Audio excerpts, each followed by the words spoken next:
so that you have a good reaction.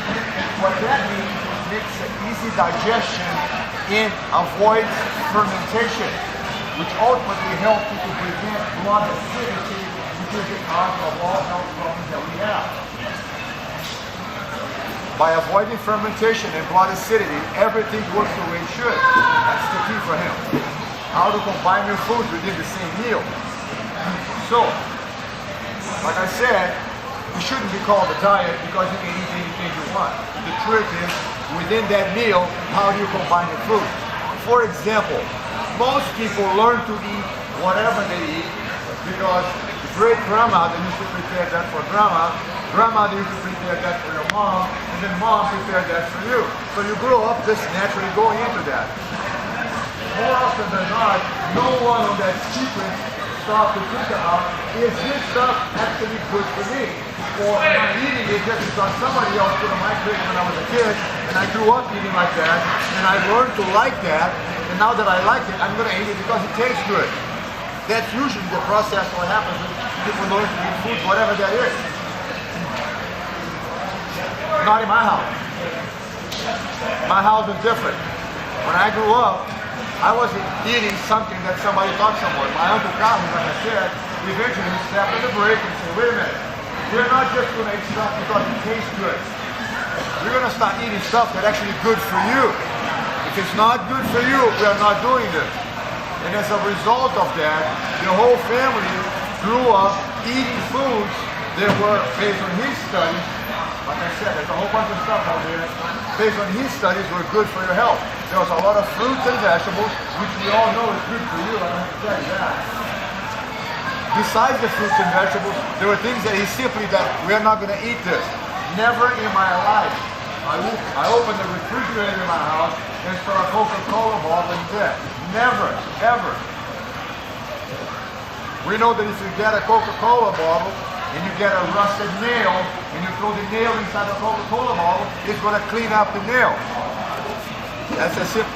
If that does that to a nail that's rusted, don't tell me it's good for you to drink that. It's 12 spoons of sugar in a Coca-Cola bottle. Very simple. It can't be that good for you. Now, anywhere you go, there's food that's fat and it tastes great and sugar and all that.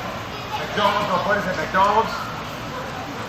In 1972 or something like that, there was $6 billion made on fast food.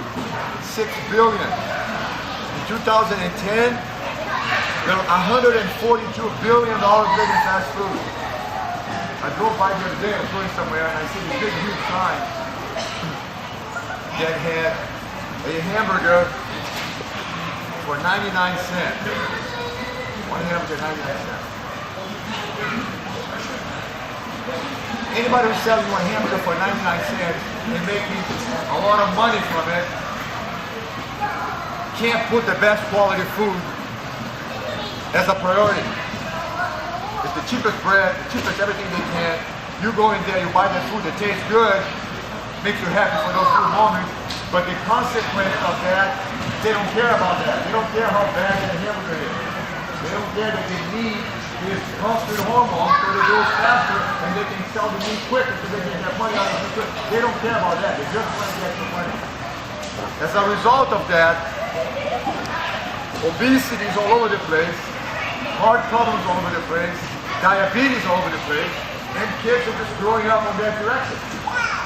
It's ultimately up to each individual to say, you know what, I'm not going to do this anymore. I got to step on the brake. Needless to say, that if I had arranged this seminar, let's go to Destin, Florida, all of us, to have a nice gathering just to talk about the diet, you wouldn't be here. I gotta catch you as you take a little break from the jiu-jitsu training. I know that. Food is one of the most, if not, probably food is, anyway, food is one of the top pleasures of our life. It's food, what you eat, you like to eat it, that's what it is. I'm not going to be the one to tell you, hey, don't eat this anymore. I can't. It doesn't work. Shut up. That's what I like to eat, and that's what I'm going to eat. It's a much bigger and much more serious issue, and much more difficult to deal with, Because you have to deal with yourself.